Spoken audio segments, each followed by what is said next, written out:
Hello, this is Mikayıl Oytanın. Today I'm in the event of the Uygur Doğu Turkestan cultural activity in Sydney, Australia. I would like to introduce the president of the Uygur Turkish Association, Mr. Mehemet Obulla, and I would like to ask him about the Doğu Turkestan situation, what's going on, and our people, our race, Turkish race in Chinese, under Chinese regime dictator. Please continue and introduce your name, please. Hi, Michael. My name is Mehemet. I'm from East Turkestan or Doğu Turkestan.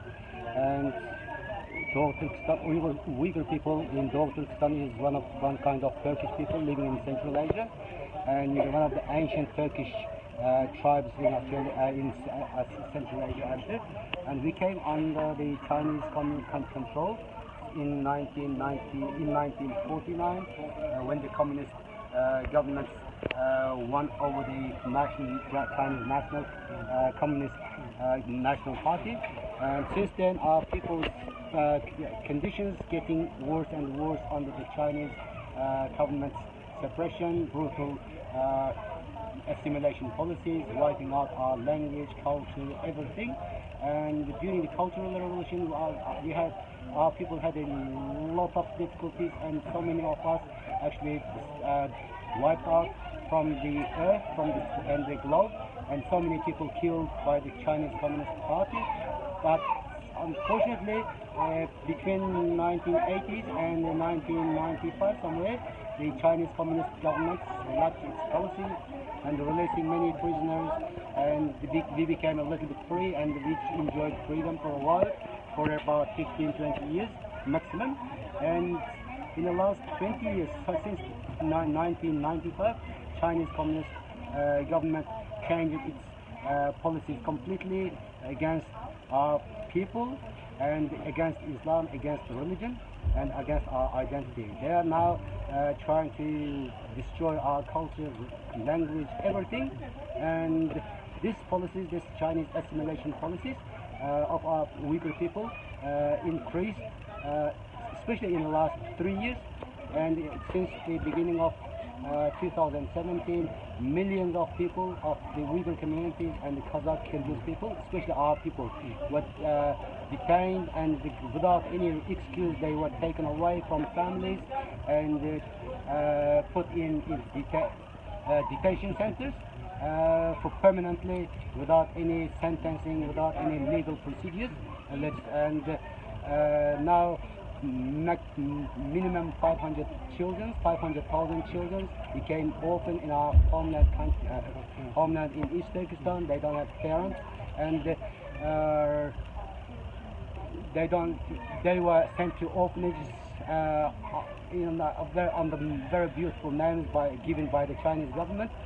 Actually, they were completely separated and put in a place surrounded by barbed wires, razor wire. In fact, it's not a school, it's not an orphanage, it is just something like a brainwashing, and also making the children completely forget our identities. And we heard from the many reliable sources that they were given a new names in Chinese names, and they were forced to they feed the children with pork, and also they were taught only Chinese languages. They were not allowed to speak Chinese even in the orphanages, even in schools at the moment. Since in the last 3 years, our language is completely prohibited from school, from education.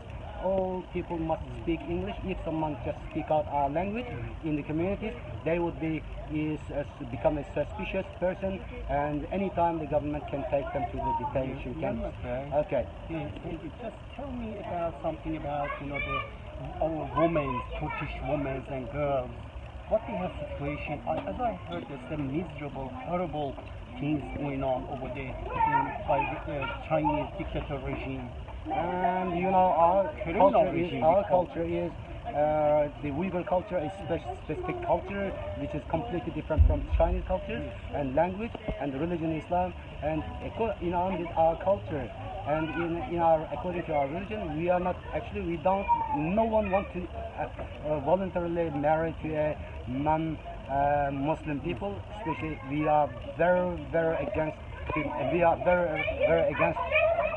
any marriage with Han Chinese. But the Chinese government in the last 2 or 3 years just are taking so many men from families, and they are just putting the Chinese cadres or Chinese officials into the homes of the Uyghur people under the name double relatives, something like that scheme.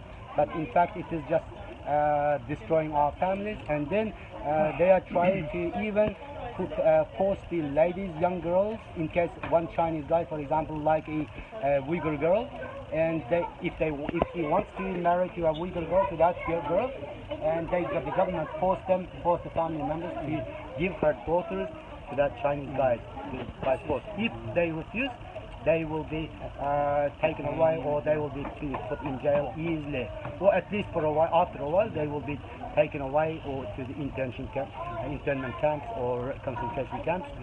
So all of the Uyghur people, without any hope, actually we are suffering such a horrible situation. And still, I believe not all of the not many Uyghur girls married to the Chinese people. Just very few of them, anyway, against their will, by force. It is not actually in our culture.